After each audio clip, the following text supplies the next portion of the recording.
Hello, I'm in a 2016 Ford Transit, and today I'm going to show you how to open the hood.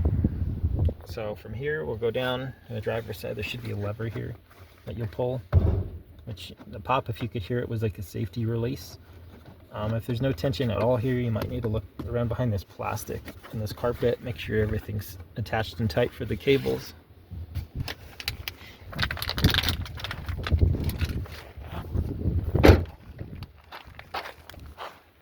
And up here, most vehicles, there's a lever towards the middle. This one's here, so we'll push and lift.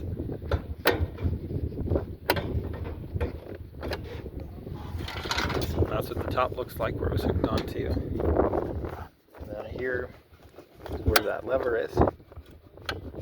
Make sure it's moving and there's no debris stuck in here, nothing loose. Might need to clean it up, spray some WD-40 to loosen it. Then again, make sure nothing's bent or out of place.